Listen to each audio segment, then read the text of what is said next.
Hola, esto es Miki Terapia y hoy vamos a hablar del aislamiento.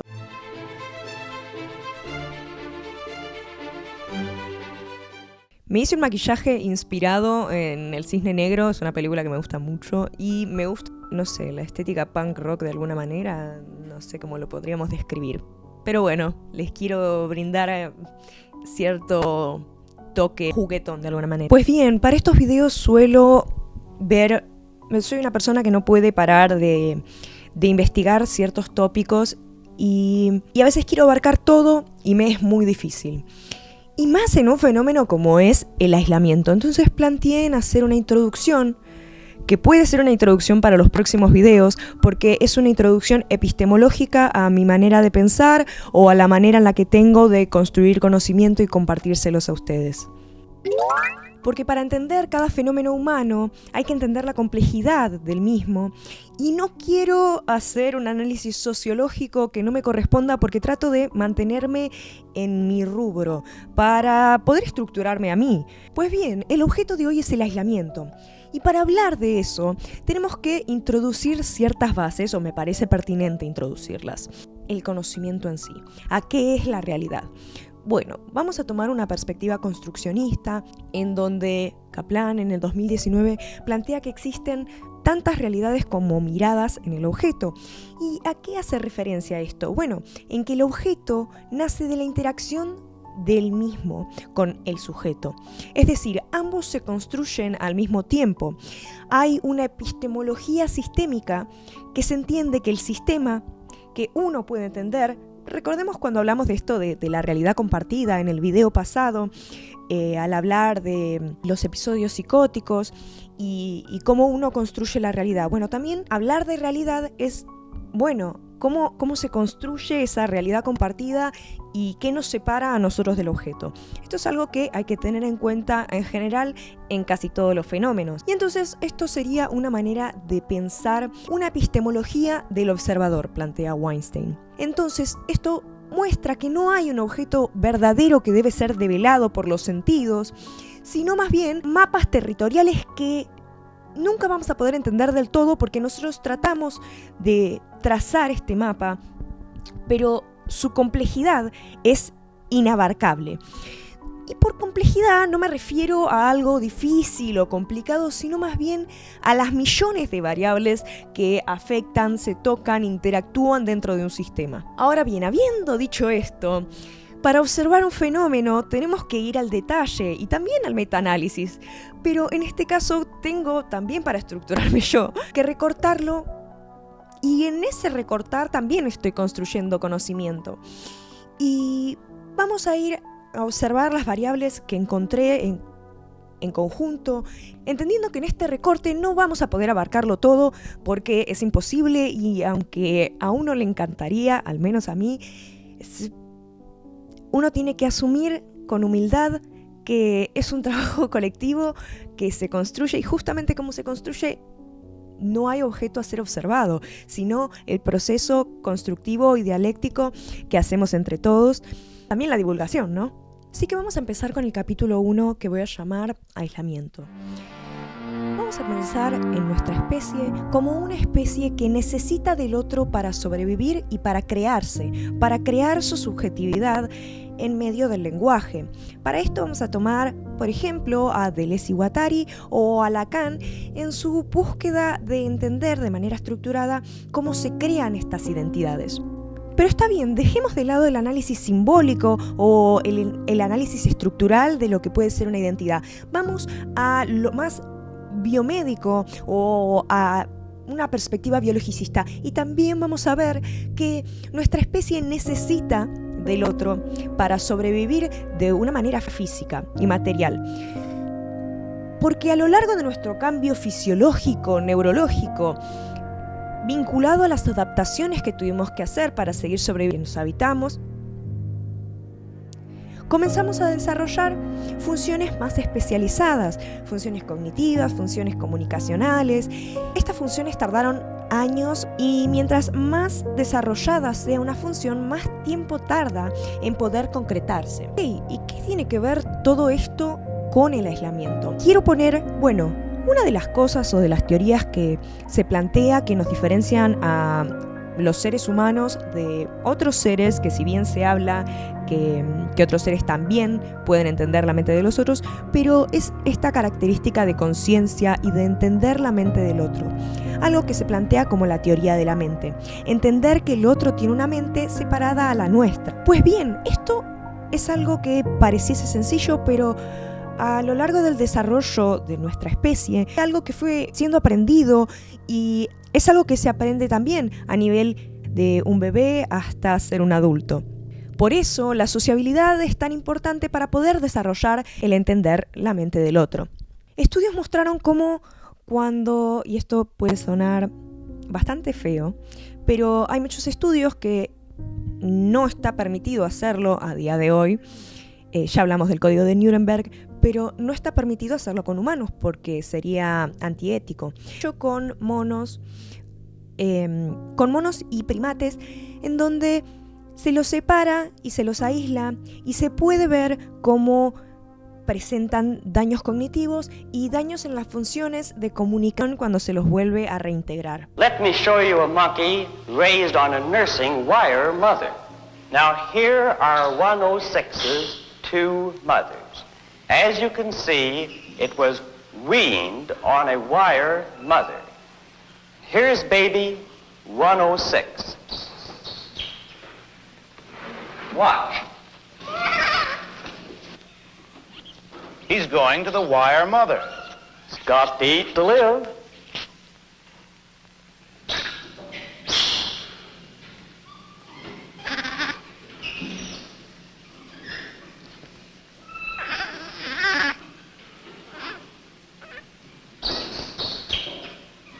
Oh, he's going back. He's back on the cloth mother, and he'll stay on the cloth mother. Actually, this baby spends from 17 to 18 hours a day on the cloth mother and less than 1 hour a day on the wire mother. We had predicted that the variable of contact comfort would be a variable of measurable importance, but we were unprepared to find that it completely overwhelmed and overshadowed all other variables, including those of nursing. Frankly, Doctor, if it comes to a choice between wire and cloth, it's reasonable to expect that any child will go to the cloth. It's a matter of creature comfort, like a baby with its blanket. But is this really love? Well, what do you mean by saying that a baby loves its mother? Certainly one thing we mean is that it gets a great feeling of security in the presence of the mother. Now, Mr. Collingwood, wouldn't you say that if you frightened a baby, that it went running to its mother, was comforted, and then all the fear disappeared and was replaced by a complete sense of security that that baby loved its mother? Now, in this experiment, this is the apparatus we use.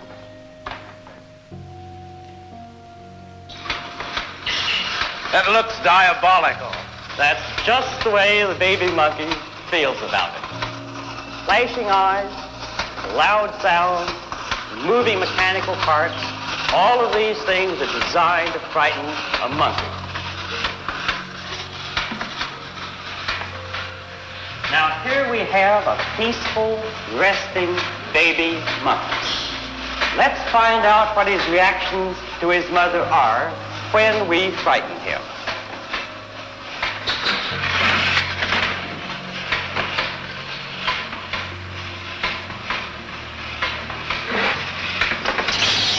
He's scared, all right.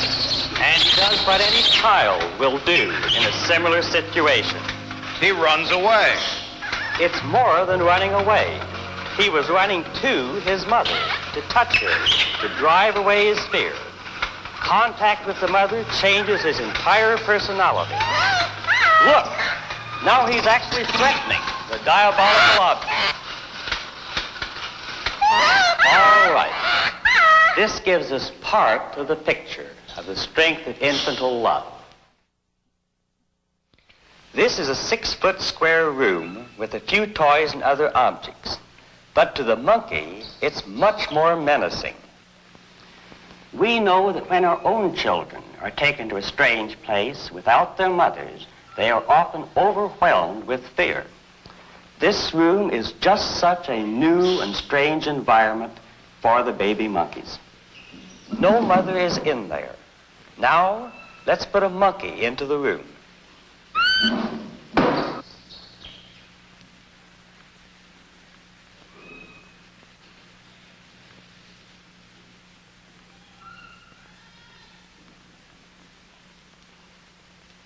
Notice how cautiously he enters the room. He's searching for comfort, but nothing relieves his disturbance.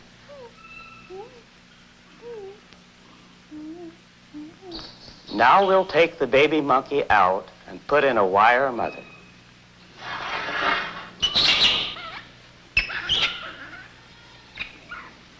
Now, this one was nursed by a wire mother. That's right, all his life. She doesn't seem to help much.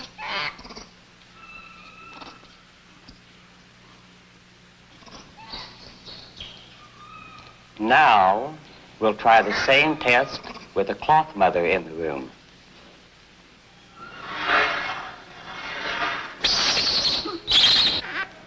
You see the contrast in the behavior? Despite the fact that the wire mother nursed him, she could offer this infant nothing in the way of affection or security. But here the monkey, by rubbing against the cloth mother, as if he were seeking as much contact comfort as he could get, builds up his reservoir of affection and security. First, his body relaxes as the fear disappears. But above and beyond this, new positive response patterns appear. He now goes out to explore and investigate this new, strange world. He is now a normal, happy, curious baby.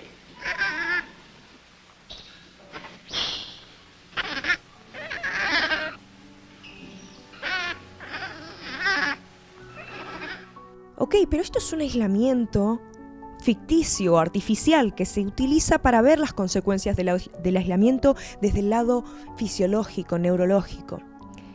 Vamos a pensar en el aislamiento social como objeto de este video, y la Organización Mundial de la Salud plantea que el aislamiento social puede ser un factor de riesgo, y también muchos manuales plantean el aislamiento como uno. ¿Y el aislamiento qué es?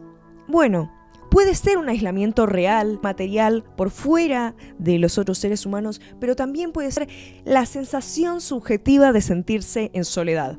Esto se mostró que a largo plazo puede aumentar el riesgo de las enfermedades cardiovasculares, de accidentes cerebrovasculares, depresión, ansiedad e incluso hasta mayor probabilidad de muerte prematura. Bien, ok, Mika, entonces la soledad es algo que nos puede dañar de alguna manera.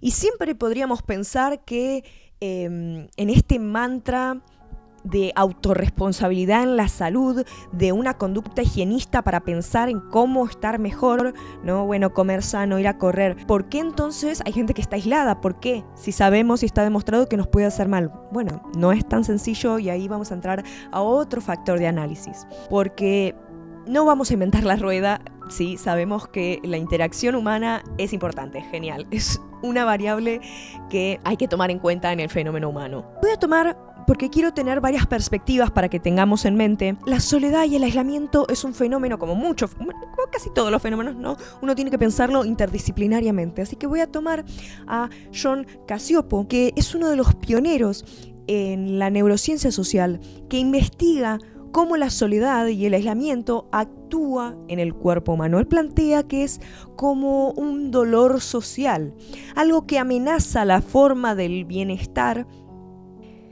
que puede ser comparable con el hambre o la sed, es decir, una necesidad fisiológica. Y cuando esta necesidad no es tenida en cuenta, pareciese que los efectos se acumulan en el tiempo y aceleran el envejecimiento fisiológico. se ha llegado a conclusiones que la soledad presenta una dosis respuesta con el riesgo de salud cardiovascular en la adultez temprana. Es decir, hay cierta correlación entre los dos fenómenos. Y cuando mayor sea el número de años en los que los participantes se sintieron solos, mayor será su riesgo en salud. Y esto es mesurable, ¿sí? Puede ser en la salud cardiovascular, puede ser en la presión arterial o en el nivel de colesterol total. Bueno, ¿qué tiene que ver esto? Uno puede decir, bueno, Mica, es una cuestión endocrinológica, tiene sentido, ¿no? Aumenta el cortisol, nos sentimos mal. Bien, pero eso no termina de explicar, de nuevo, por qué existe entonces, si todo fuese tan sencillo como ir y decirle hola a alguien, seamos amigos, entonces, bueno, no tendríamos todos estos problemas. Pero hay otros tipos de análisis. ¿A quién se aísla? ¿Por qué una persona decide aislarse o no lo decide? ¿Qué pasa ahí? Tenemos un montón de preguntas para hacer de por qué se llega a ese punto. Y esto me llevó a las investigaciones en el fenómeno japonés, pero se estudia cómo ha pasado a sociedades occidentales. Hay muchos estudios referidos al hikikomori pensados desde lo que está mal con el sujeto. Pero también hay muchos otros desde Japón en donde se plantea que también es un método de fuga a el cansancio que tienen los jóvenes frente a la presión económica que se vive en Japón, con unas estructuras muy rígidas, pero un mundo muy cambiante. ¿Y qué es este fenómeno? Bueno, es un ejemplo de extremo aislamiento social en el que los jóvenes se retiran de la vida social y académica. Y acá es algo muy importante también, porque muchas veces se pone en foco temas, es que dejan de asistir a clase, muchas veces no terminan el secundario y simplemente se quedan en la habitación. Los sentimientos de vergüenza social también hacen que no se animen a volver o a salir. En esta búsqueda de entender ¿por qué las personas se aíslan? ¿Por qué tenemos fenómenos cada vez más frecuentes de aislarnos, moleculizar la vida? Hay muchos estudios que hablan del contexto social actual, de los cambios que se vivieron en el siglo XX para acá. Autores como Negri o el ya tan nombrado, que no quiero nombrar más, a ver si me dice Mica qué pesada, pero autores ya nombrados como Mark Fisher también hablan de este cambio en la sociedad industrial. Bueno, sí, Zygmunt Bauman, pero son bastante claros, así que si quieren leer algo, bueno, acerca de la sociedad líquida pueden ir a Bauman. Pero el pensar que a día de hoy no hay estructuras o marcos que puedan anclar la identidad a algún lado, hace que muchas veces sea difícil definirse. Y en estas definiciones, en sociedades como Japón, el pensar en la productividad, en ser alguien, está medido desde la posición o desde el nivel académico. Por eso muchas veces cuando uno escucha del hikikomori, se habla de el abandono de la escuela, ¿no? ¿Cuál es la de abandonar la escuela? Bueno, eso es algo que funciona política para que los cuerpos que decidan o no, tal vez simplemente no pueden, se sientan patologizados por esa decisión. El no estudiar, el no ser productivo es algo que está mal, es algo que tiene que ser tratado. ¿Y cómo es tratado? Bueno, por todo un sistema de instituciones que se buscan en arreglar lo que hay detrás, en arreglar esta persona problema. Y si pensamos en esta definición de persona problema, ya estamos ubicando y poniéndole un título a esa persona. Entonces, de alguna manera, empiezan a crear grupos de y ellos, de nosotros los productivos, los parte del sistema, y ellos que nadie entiende, porque esa es otra. El aislamiento hace que no se entienda qué está pasando dentro. Y muchas veces eso puede llegar a dar miedo. La regulación social obviamente entra de muchas maneras, ¿no? La vergüenza social es una, por ejemplo, la culpa es otra. El quedarse tiene su significado. La persona puede entender, la persona que está y que tomó o no tomó la decisión viviendo en su habitación sin contacto social. Y los últimos estudios relacionados a este fenómeno plantean que es una combinación de factores ambientales, interpersonales, como puede ser el trauma en la niñez, el bullying, las familias disfuncionales y las presiones laborales. Abandonar la carrera, el abandonar el trabajo es una manera de rebelión pasiva frente a las exigencias. Es yo no lo voy a hacer. Y otro factor que también se ve en los estudios referidos a este fenómeno es que muchas veces se piensa que la persona que está siendo un hikikomori abandona la sociabilidad, pero muchas veces el fenómeno es lo opuesto.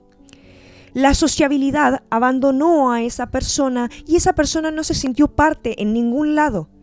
En el colegio, los profesores no le dieron un espacio, en donde las instituciones que antes podían dar un espacio y crear una identidad y sentimientos positivos e interacciones positivas dentro de una comunidad, fallaron o simplemente ni siquiera fue lo suficientemente importante para darles la atención a estas personas. Por lo tanto, estas personas no están abandonando la sociabilidad, sino que la sociabilidad pareciese que los abandonó a ellos primero. Pero el fenómeno de sentirse fuera de lugar no solo pasa en Japón, sino también lo podemos ver en poblaciones migrantes, tienen a su familia y a su cultura fuera. En Argentina tenemos mucha migración y personas que intentan sobrevivir a un sistema que muchas veces no les deja un lugar. Personas que tienen su familia a kilómetros y kilómetros, en donde no se entienden o muchas veces hasta tienen un idioma distinto, un acento distinto, y esa diferenciación se siente. Muchas veces ciertas personas o comunidades se aíslan entre ellos para protegerse y sentir ese pequeño lazo. Y aquí podemos hablar de la situación de la inestabilidad económica en un hogar que se mantenga sobre el tiempo, en un empleo formal que se mantenga sobre el tiempo. Negri plantea que el capital comienza a programar la inversión productiva en lo social, es decir, ya se terminó todos esos modelos de producción fordista que planteaban que en la fábrica se creaban esas subjetividades en donde la clase obrera se expresaba. A día de hoy no hay ese conjunto, son individualidades dispersas, pero con problemáticas en común. Entonces vemos esta fábrica en la era del posfordismo, porque antes los lugares de sufrimiento estaban anclados, el sufrimiento tenía un lugar claro. Había lugares, instituciones bien definidas, pero en estos fenómenos hasta la propia habitación se vuelve un espacio de vigilancia y creación de subjetividad mucho más fuerte de lo que era antes. No es que las instituciones hayan desaparecido, sino que se transformaron fuertemente y rápidamente, y en la empresa contemporánea ya no se necesita esa mano de obra permanente. Entonces, al necesitarse menos trabajo físico, también cambian los procesos de valorización de las personas, que si bien obviamente las personas no se miden, ni su valor se mide en términos de la capacidad de capital que puedan generar, pero es una manera de sobrevivir en este mundo. Tahan relación del aislamiento en los jóvenes japoneses con las transformaciones sociales neoliberales, como afirma en Japanese Postmodern Social Renouncers are in the world second, but out of society, shakai. Y entonces plantea esto que mencionaba antes, que es una manera de rechazar, que es una manera pasiva de rechazar lo que se pretende de ellos, que no es sino más bien una manera pasiva de expresar el sentimiento. Los psicoanalistas conocen como la expresión del síntoma para entender y una manera de expresar la angustia sin palabras. En la reclusión, en la habitación, en los ritualismos de volver y volver a hacer lo mismo todos los días. El mismo autor plantea que una alternativa es que estos jóvenes puedan recuperar su identidad y con recuperar ese poder de agencia para redefinir su identidad.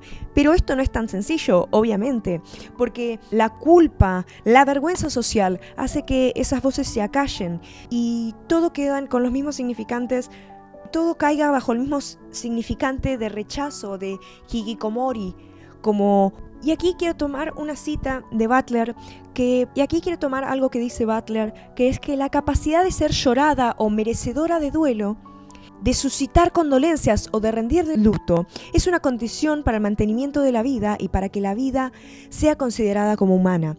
Y pareciese que hay vidas que no valen la pena siquiera ser tenidas en cuenta, porque muchas veces, y como esta obra de arte plantea, es una obra de arte, uno puede interpretarla y pensarla, pero se ve como irse, pero estando ahí, viene a representar esta muerte simbólica de alguna manera en forma del lenguaje compartido y de los lazos que mantenemos, en donde la conexión pasa a ser con los objetos que rodean a la habitación de la persona y la persona se transforma.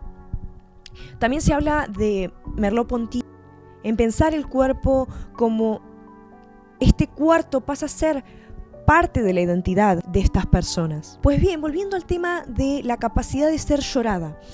Bueno, hay una capacidad, pareciese que el privilegio de ser llorado o de ser tenido en cuenta, de tener la atención, es algo por lo cual se lucha, se prende, y la precariedad se inscribe en una línea de interrogación sobre las condiciones en las que la vida se produce. Esta cita de Butler para pensar en cómo la vida y la muerte y esta cuestión ontológica de existir se plantea en un marco de reconocimiento, el cual es desigual, porque no hay vida o muerte sin una relación que lo nombre.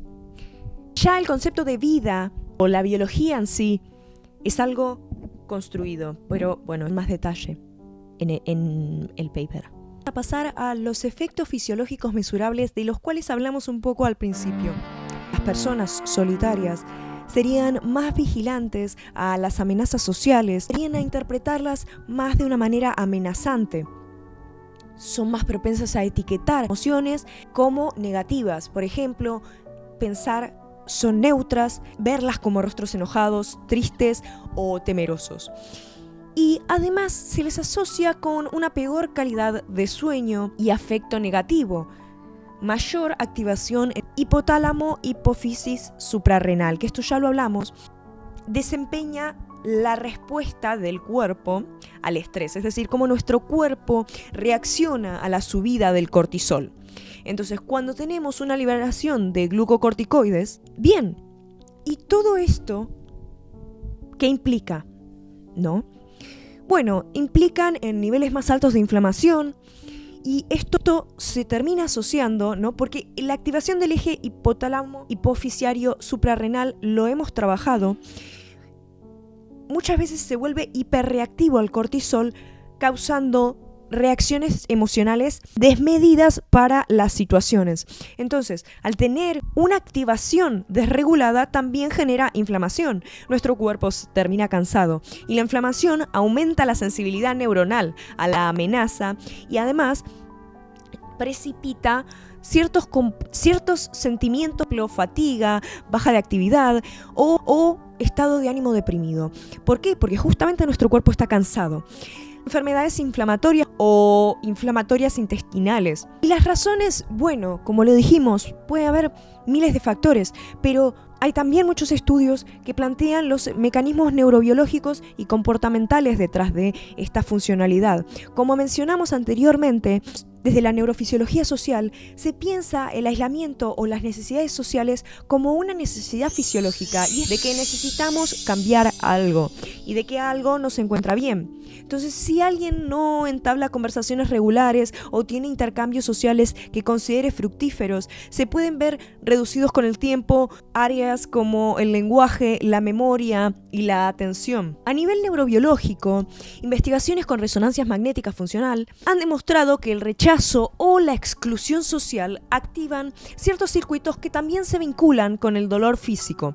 Esto también podría explicar, o hay correlación en muchos estudios referidos al maltrato en la infancia. Factores influyen y pretenden en cómo un ser humano se comporta y se inserta en sociedad. Pero esto es importante porque no es solo el aislamiento, es lo que decíamos anteriormente, de que hay un rechazo o una exclusión social a la persona antes de que esta persona se empiece a aislar ella misma. Por eso Cassioppo plantea que la soledad es una señal que nos motiva a reconectar con los demás. Y cuando esta señal se prolongaría demasiado sin ser atendida, se produce un daño sistémico, es decir, aumentan los marcadores de inflamación en el cuerpo, se altera aquel sueño reparador. Y algo importante también aclarar, que ya lo dijimos anteriormente, pero es que esto no tiene que ver con vivir solo, desconectado.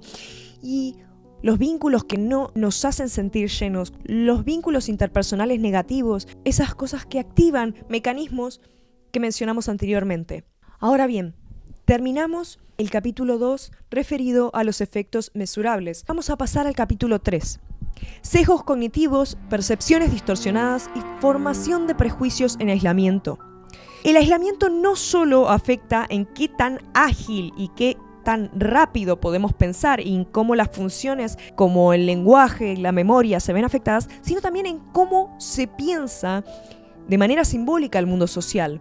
La falta de interacción habitual con otros nos permite distorsionar la percepción que se tiene del mundo compartido. Esto que hablamos, la construcción de lo que se pretende, nosotros sabemos que esto es un peine porque tenemos un lenguaje compartido, que es el español en este caso, y podemos entendernos, si no todo sería un loco, tendríamos cada uno su propio lenguaje. Bueno, no voy a entrar en eso, chicos. Pero bien, entonces, esto puede alimentar diversos sesgos cognitivos que contribuyen a la formación de estereotipos y prejuicios. En contexto, una persona aislada o que se siente sola tiende a experimentar, como dijimos antes, el mundo social de maneras más amenazantes, está más hipervigilante por una cuestión neurobiológica, pero también desde una perspectiva simbólica, porque las cogniciones y los pensamientos que aparecen están interconectados.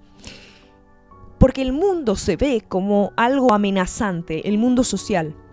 Cassioppo también plantea que cuando nos percibimos en la periferia del grupo, nuestro cuerpo siente ese rechazo y ese dolor y también siente agresión en el entorno social. Y esto ocurre de una manera automática. Hay estudios con electroencefalogramas que han demostrado que personas con alta soledad detectan más rápidamente imágenes de amenaza social, como una escena de acoso o exclusión, en comparación con las personas no solitarias. Entonces, sentirse socialmente aislado no solo es estar triste, sino que también es estar en modo defensivo. Y esta visión amenazante del mundo tiene consecuencias cognitivas, como decíamos, y las podemos documentar. Las personas muestran estos sesgos atencionales y de memoria, es decir, se prestan atención a detalles que refuerzan las expectativas negativas en las interacciones sociales. Por ejemplo, alguien puede venir y decirnos, hola, ¿cómo estás? Y nosotros podemos pensar, bueno, es alguien que me dice hola, ¿cómo estás? O podemos pensar, esta persona quiere algo, ¿qué querés? ¿Qué querés? ¿Qué te pasa conmigo? ¿No? Y puede sonar hasta paranoico, pero es un sentimiento y un pensamiento que se va construyendo y que tiene sentido. Creo que esto es otra cosa que es importante. Para la persona, esa cognición tiene sentido porque es una manera defensiva de presentarse entre otros grupos de la sociedad. Porque se siente amenazada, se siente que no es parte esa persona. Entonces, actúa de una manera defensiva.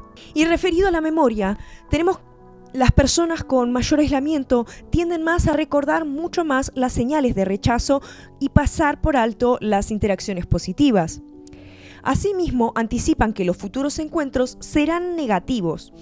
Sí, esto se caracteriza mucho con presión, por ejemplo. Estos pensamientos anticipados de que todo va a salir mal. Tiende a autocumplirse porque influye en la conducta e influye en la conducta del otro. Cuando el otro ve que el otro se comporta de una manera pasiva, puede que responda de la misma manera. Entonces se genera un bucle de interacción social que termina siendo negativo para ambos. Y este bucle también consolida sus propios prejuicios de, si tengo interacciones no me van a aceptar, o los demás son hostiles conmigo, causando un sesgo de confirmación al notar los ejemplos que solo encajan con la creencia que ya tienen. Y de esta manera la refuerzan y la refuerzan. Y otra vía por la cual el aislamiento fomenta prejuicios es la falta de contacto intergrupal positivo. Y vamos a tomar a un autor muy importante para la psicología social clásica, que es Allport, en 1954. Y él postula la hipótesis del contacto, según la cual el trato directo con personas de otros grupos, bajo condiciones favorables, reduce estereotipos y la discriminación. Pero, a la inversa, la ausencia de contacto tienden a mantener o a exagerar imágenes estereotipadas del otro grupo, al no haber experiencias que desafíen estas cogniciones, estos pensamientos acerca del otro grupo. Y vamos a pensar ejemplos contemporáneos que vemos virtualmente. Por ejemplo, en comunidades en conflicto, pensar en que personas de otra nacionalidad que no tenemos contacto son aterradoras, malas.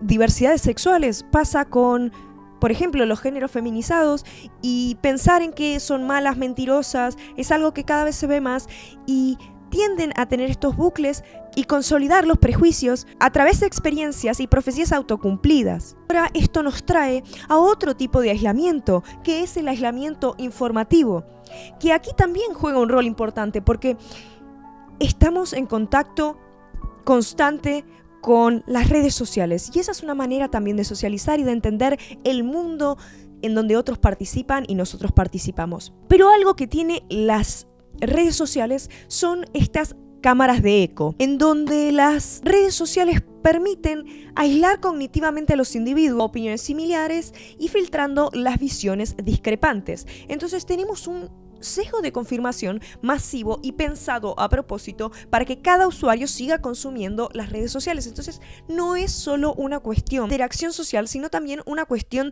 de capital, de mantener la atención de las personas confirmando sesgos y no exponiéndose a experiencias diferentes, porque las experiencias diferentes también generan incomodidad.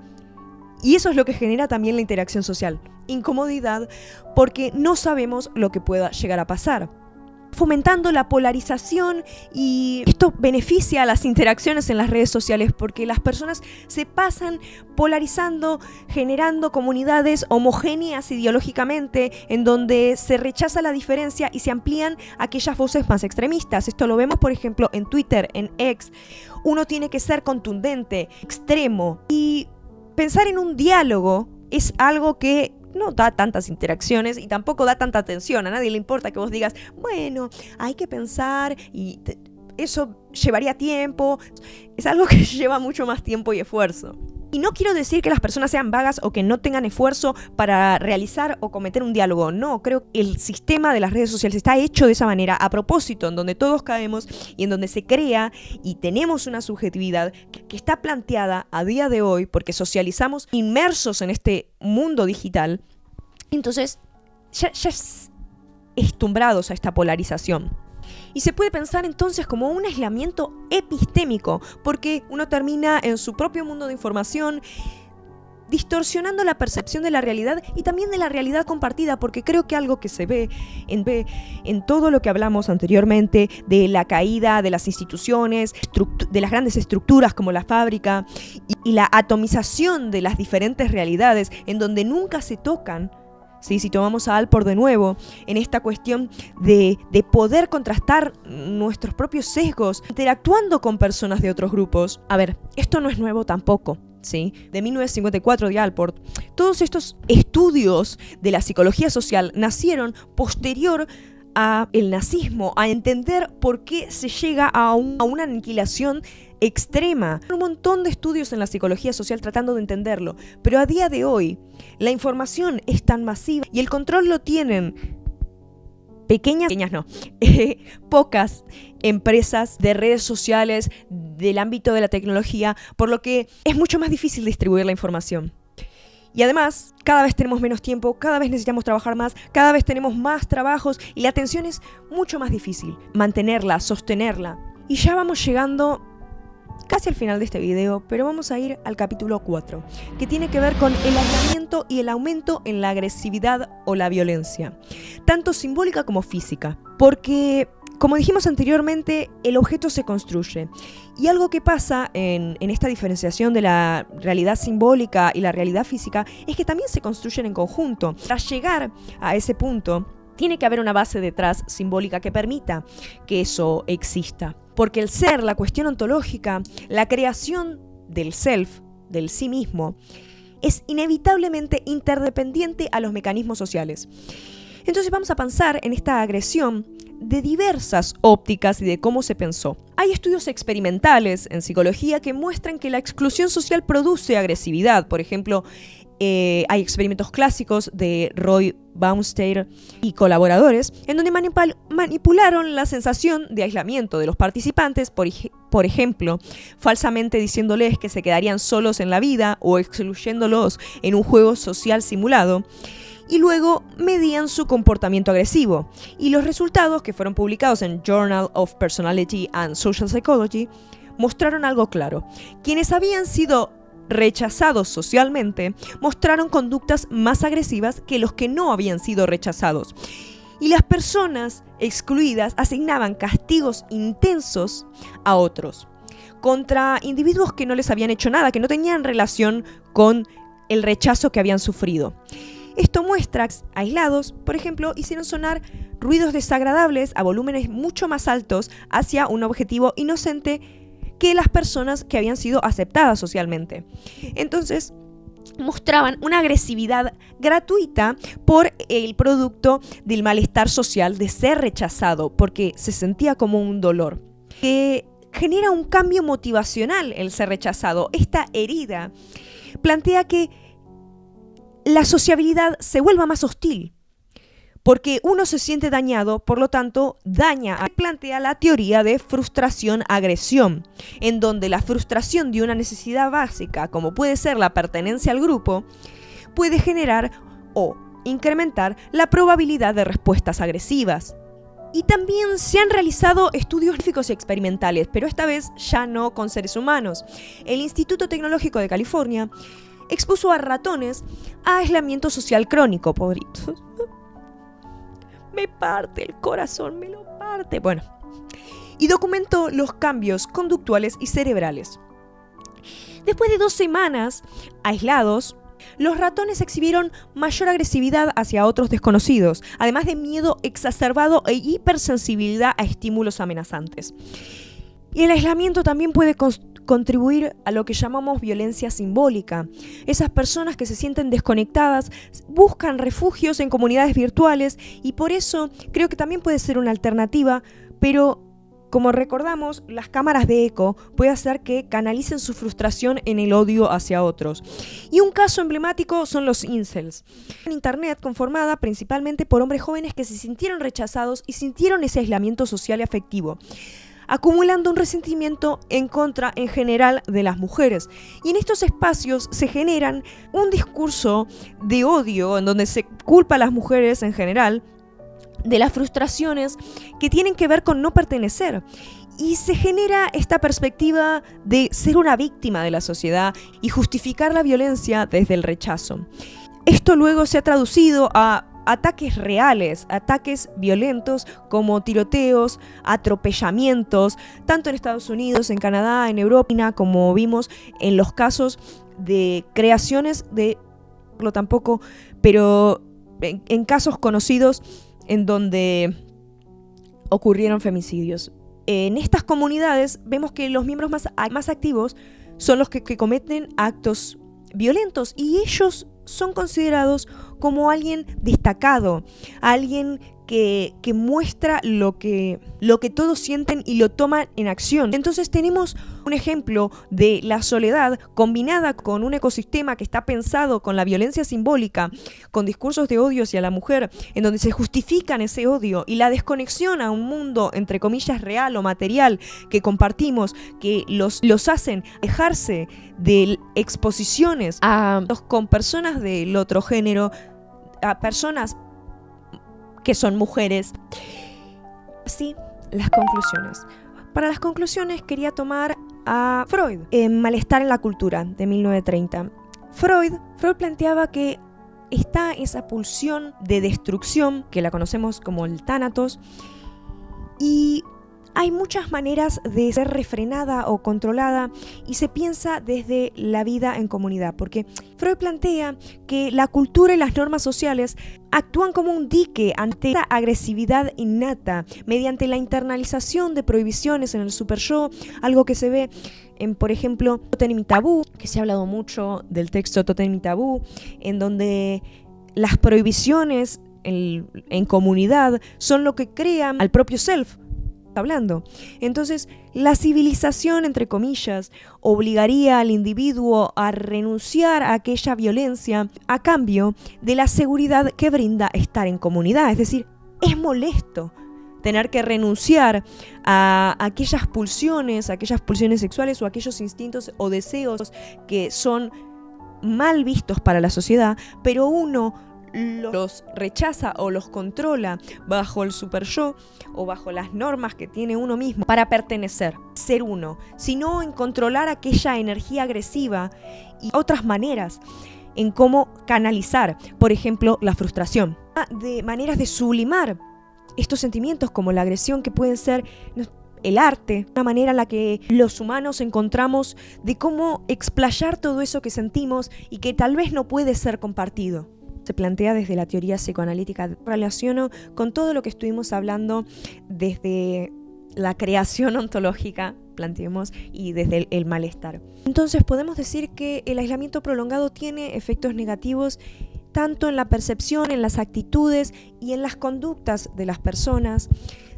Vemos cómo puede afectar la neurobiología y cómo la polarización y las narrativas van vinculadas al odio, al resentimiento, y cómo poder intervenir desde otras narrativas que promuevan la reconexión social, no ignorando las diferencias, no ignorando las diferentes subjetividades, sino planteando diferentes modos de contacto, ya sea presencial o virtual. Encontrar esas comunidades, como puede ser, no sé, en este video, y pensar con nueva información ayudaría a reconocer a las personas sus sesgos, pueden ser simplemente sesgos cognitivos, y que las violencias estructurales que aíslan a ciertos grupos y que esos sesgos ayudan que se sigan repitiendo las violencias estructurales en ciertos grupos, como discursos de rechazo, intentar convertir una conexión social no perfecta, porque no hay manera de que sea perfecta, pero sí una conexión social